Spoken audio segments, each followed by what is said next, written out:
Olá, tudo bem? A pedido dos meus alunos, estou aqui fazendo um comentário sobre a eleição dos Estados Unidos, sobre aquilo que está acontecendo e, principalmente, o que significa essa eleição para o Brasil. Então, muito bem, nós temos aqui o Donald Trump e o Biden, que são aqui esses dois personagens da nossa história de hoje, da nossa análise de hoje. Esses dois personagens, então, estavam num confronto nas eleições. Donald Trump, que é ali o presidente dos Estados Unidos, havia entrado ali, ganhado a eleição de 2016, uma eleição complicadíssima, uma eleição apertada, no qual ele ganhou da Hillary Clinton. E uma eleição no qual marcou ali uma baixa participação dos americanos na eleição, o voto lá não é obrigatório, e o Trump acabou ganhando por dois fatores. Primeiro fator foi exatamente a baixa participação nas eleições e que parte do eleitorado achou que a Hillary Clinton ia ganhar de qualquer jeito do Donald Trump e não foi votar. O segundo fator é que o Trump utilizou como tática o que é a chamada fidelização do voto. Ele escolheu focar em grupos específicos, esses grupos que tinham ali um sentimento de abandono frente às políticas dos últimos presidentes americanos, principalmente as políticas do Obama. Então nós tínhamos grupos de minorias, principalmente minorias religiosas, que não achavam que as políticas que estavam sendo feitas pelos presidentes americanos estavam atendendo aos interesses deles. Então, se nós olharmos, fazermos uma análise do eleitorado do Trump, tanto em 2016 como agora em 2020, em massa é um eleitorado que é evangélico, um eleitorado conservador ou ultraconservador e um eleitorado que tem ali valores bastante consolidados dentro de uma sociedade que é patriarcal, tem o pai como chefe essencial da família, uma sociedade que é machista, uma sociedade que é homofóbica e uma sociedade ali que é racista. Então, dentro dessa sociedade conservadora americana, o Donald Trump ele utilizou como tática, tanto nas eleições como durante o mandato dele, se dirigir a essa população, conseguir convencer essa população a ir votar. E essa tática de fidelização de voto para ele deu muito certo. Ele conseguiu um eleitorado que é cativo dele. Esse eleitorado foi o eleitorado que defendeu agora ele na eleição. O que aconteceu nesta eleição de 2020? Essa eleição de 2020 teve um quadro completamente diferente. Donald Trump não era ali o candidato da oposição, não era o candidato ali que estava ali criticando uma pessoa que estava defendendo o Obama. A Hillary Clinton tinha a obrigação de defender o Obama e o Trump era o opositor. Pode-se dizer que o Trump não ganhou a eleição de 2016, mas a Hillary perdeu. Mas a verdade, isso também é verdade hoje em dia, quando nós falamos aqui que não foi o Biden que ganhou a eleição de 2020, foi o Trump que perdeu. É a mesma coisa que está acontecendo ali. O Trump, ele perdeu a eleição, primeiro, porque agora ele não conseguiu, como presidente, ele não conseguiu atender às demandas dessa população no qual ele governou. Ele governou para esses pequenos grupos que elegeram ele. Ele governou para fidelizar o voto e para garantir o voto desses pequenos grupos. Essa foi a tática dele. E, segundo, foi a questão da pandemia. Ele se deu muito mal na pandemia, ele fez uma posição extremamente negacionista, ele negou a pandemia, ele disse que a pandemia era algo passageiro, é algo pequeno, é algo que não ia atingir a população americana, e no entanto nós temos aí milhares e milhares e milhares e milhares de pessoas que vão morrendo diariamente nos Estados Unidos. Nós temos aí os Estados Unidos num quadro no qual a pandemia atingiu principalmente as grandes cidades. Se olharmos os votos dessa eleição, o Trump perdeu principalmente nas grandes cidades e nas cidades que mais foram afetadas pela pandemia. Então, o grande fator dessa eleição vai ser a pandemia e, em segundo lugar, a maneira como o Trump lidou com as minorias, principalmente com a questão racial, com a questão dos negros nos Estados Unidos. Trump fez uma política que foi contrária às minorias e contrária aos negros nos Estados Unidos durante o seu mandato e principalmente durante esse último ano com as questões raciais que explodiram nos Estados Unidos.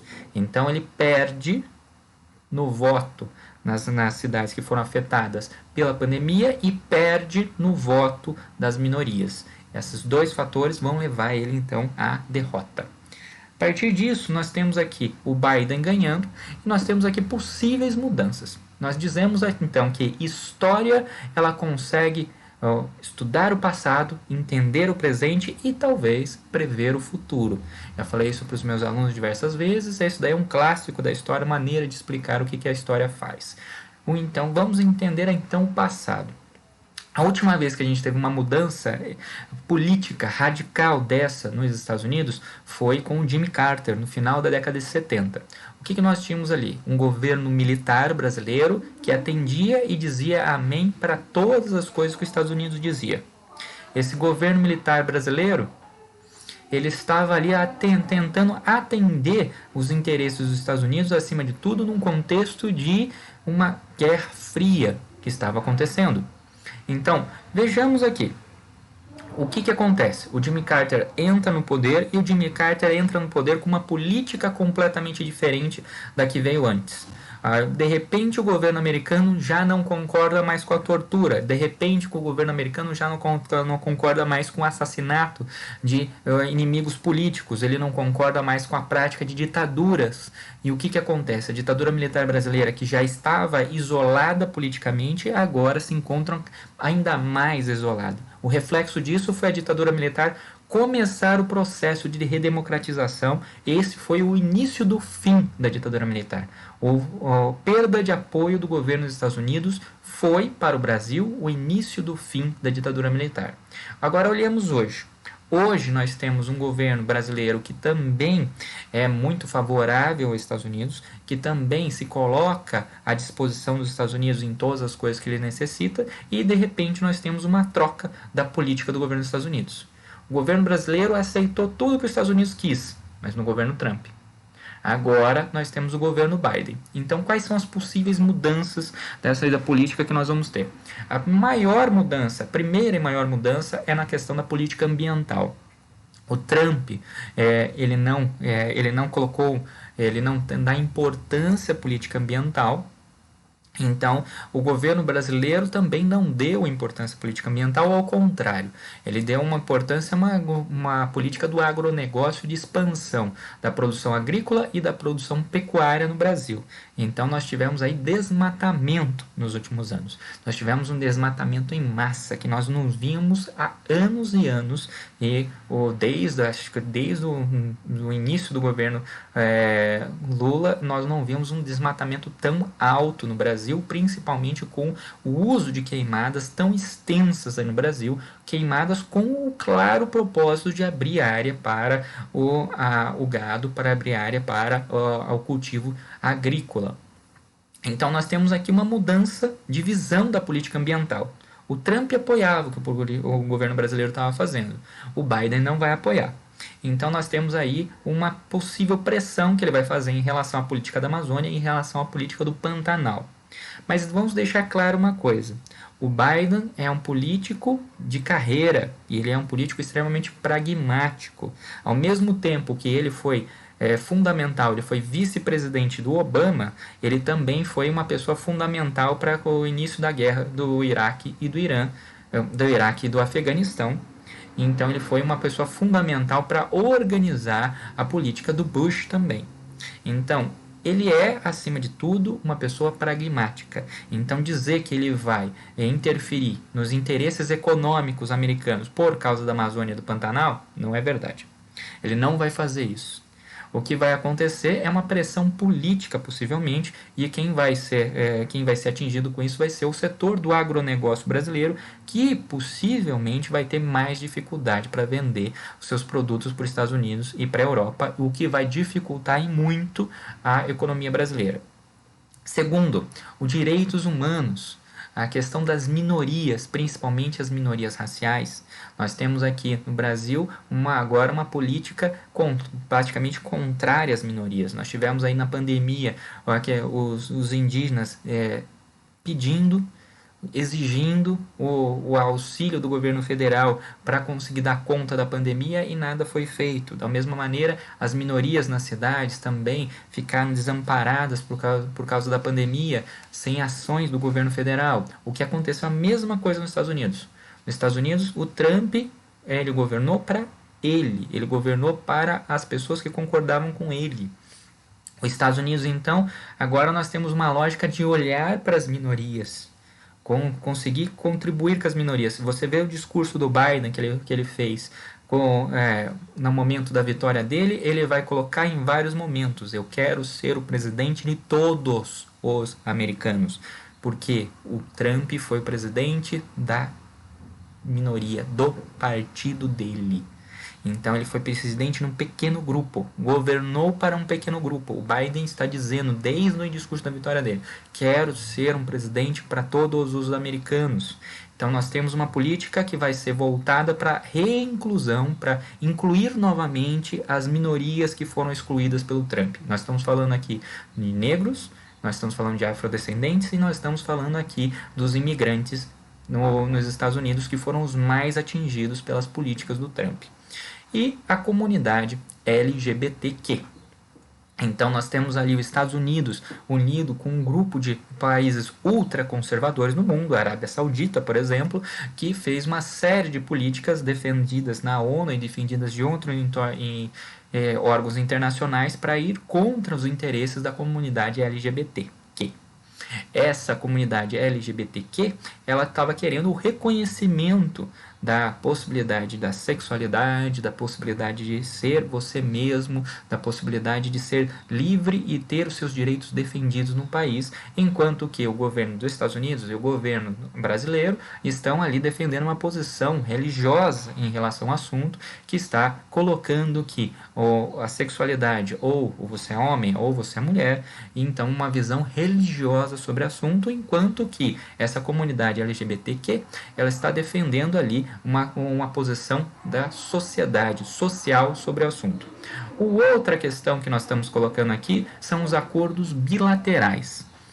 Os acordos bilaterais foram aquilo que o Trump privilegiou. Ele não faz acordos em bloco, ele não concordava com acordos com governos, ele fazia acordos com pessoas. Então ele fazia acordos não com o governo brasileiro, ele fazia acordo com o Bolsonaro, ele não fazia acordo com o governo da Coreia, ele fazia acordo com o presidente da Coreia, ele fazia acordo entre pessoas, não entre governos, não entre estados. Mas nós temos acordos bilaterais, é de um país para outro país.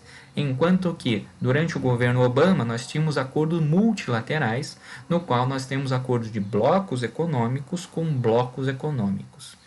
Por exemplo, o acordo do Mercosul com a União Europeia, acordo dos Estados Unidos com a União Europeia, acordo dos Estados Unidos com o Mercosul, mas é acordo e negociação em bloco que estava sendo feita para tentar garantir os Estados Unidos. No Obama estava tentando garantir mercados consumidores dos blocos econômicos, enquanto o Trump estava utilizando uma política para tentar fragmentar, para tentar destruir os blocos econômicos e fazer acordo de país com país diretamente. Esses 4 pontos aqui vão ser os pontos fundamentais da mudança da política do Biden para os Estados Unidos e vão atingir o Brasil, sim, mas vão atingir o Brasil em menor grau do que a maior parte das pessoas está achando que vai atingir. Justamente porque, volto a falar, o Biden é um político pragmático. Ele é uma pessoa extremamente pragmática e não vai prejudicar os Estados Unidos, principalmente os interesses econômicos dos Estados Unidos, por uma questão pessoal. O que nós temos aqui é um Brasil isolado politicamente, sem agora os Estados Unidos para concordar com as políticas que estavam sendo feitas e um quadro no qual isso pode agravar a economia brasileira, que já não anda bem. Se isso vai acontecer ou não, se o Brasil vai piorar economicamente por causa da falta do apoio do Trump ou não, aí nós vamos ter que ver mais para frente. Mas essa eleição americana, o que ela vai apontar é que há necessidade de uma mudança econômica. Se o Brasil se adaptar, for junto com a maré, ele pode conseguir ali que ele não seja atingido de maneira tão grave por essa mudança de política econômica brasileira. Mas a história já mostrou. A ditadura militar brasileira demorou para se adaptar, caiu rapidamente.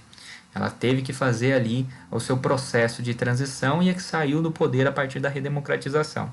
Se o governo brasileiro atual não se adaptar, o que vai ser colocado é um quadro no qual nós temos uma piora da capacidade econômica brasileira, um quadro de desemprego maior no Brasil, o que vai fazer com que haja uma possibilidade maior do que o governo Bolsonaro não consiga se reeleger na próxima eleição. Isso é uma possibilidade. Nós temos 2 anos até lá e muita coisa pode mudar até lá. Mas isso é o que a eleição americana está apontando no momento.